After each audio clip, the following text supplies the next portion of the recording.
Assalamualaikum warahmatullahi wabarakatuh. Perkenalkan nama saya Fatimah, NIM 2104040004. Di sini saya akan membahas tentang analisis tokoh dan penokohan dalam cerpen Sepeda Tua Ayah karya Siti Maharani.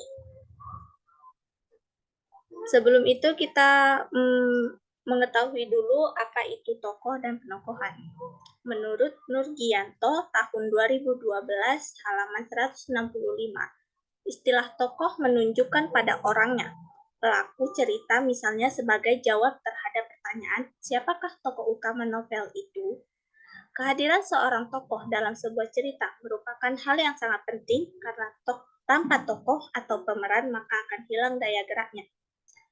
Selanjutnya, menurut Kosasih tahun 2019 halaman 111 mengatakan bahwa cara pengarang menggambarkan karakter tokoh yang dituliskan melalui kebiasaan, perkataan, ataupun tindak tuturnya. Tanggapan tokoh lain juga lingkungan sekitarnya disebut dengan penokohan. Dalam cerpen Sepeda Tua Ayah, di sini saya memfokuskan pada tokoh ayah. Dalam tokoh ayah ini terdapat beberapa penokohan. Yang pertama, kasih sayang. Dalam kutipan, sejak saat itulah ayah berusaha sebaik mungkin merawat dan mendidikku dengan penuh kasih sayang.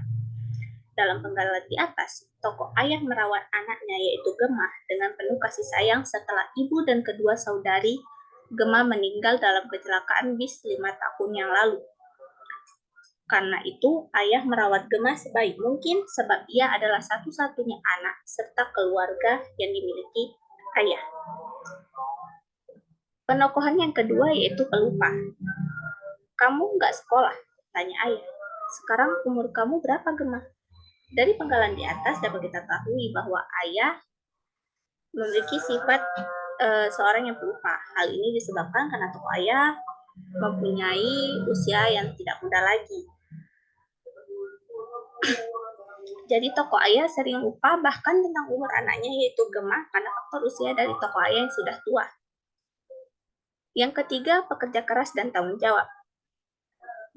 Sejak ibu dan kedua saudariku meninggal, ayah meminjam uang untuk modal berjualan bakso. Ibu kasihan melihat ayah jualan gulali dengan dipikul. Dari penggalan di atas terlihat bahwa sosok tulang punggung keluarga pekerja keras saat itu, Ibu Gemah, masih hidup. Tokoh ayah juga tetap berjualan gulali dengan dipikul. Karena sering mengeluh sakit punggung dan karena merasa sedih, ibu memberikan kejutan untuk ayah dengan membeli sebuah sepeda agar ayah berjualan dengan menggunakan sepeda dan bisa menghasilkan banyak uang. Walaupun ayah sempat marah karena ibu memberikan sepeda, dan setelah memberikan penjelasan bahwa dari berjualan dengan sepeda bisa menghasilkan banyak uang, akhirnya tokoh ayah bisa membeli sepeda motor dari berjualan dengan mengayuh sepeda. Selanjutnya itu pengertian. Enggak kamu pakai saja buat ke sekolah, jawabnya. Terlihat bahwa tokoh ayah tidak masalah jika berjualan dengan mengayuh sepeda tua pemberi istrinya. Sepeda tua yang disebutkan oleh Gemah sebagai sepeda ontel itu menemaninya dalam suka maupun duka. Tokoh ayah lebih mementingkan Gemah agar bisa bersekolah dengan lancar dengan mengendarai sepeda motor dan berharap agar Gemah bisa cepat lulus dan berkuliah di kampus impian Gemah yang diimpikan Gemah. Selanjutnya yaitu jenaka. Amin, amin, insya Allah napas saya masih panjang sepanjang sungai ini. Ungkapnya penuh doa. Dari penggalan di atas, tokoh ayah sembari berdoa meminta diberikan napas atau umur yang panjang sepanjang sungai ini. Yang kita ketahui bahwa sungai ini termasuk ke dalam salah satu sungai terpanjang di dunia. Jadi ayah berdoa berharap agar ia diberikan umur yang panjang. Gemah yang mendengar jawaban ayah itu ikut tertawa dan mendoakan juga apa yang diucapkan ayahnya itu. Sekian presentasi dari saya. Assalamualaikum warahmatullahi wabarakatuh.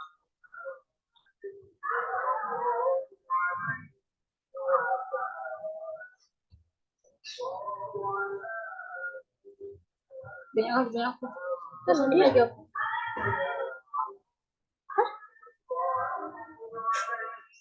Kamu belum? Oh, nanti kita biar aja dia.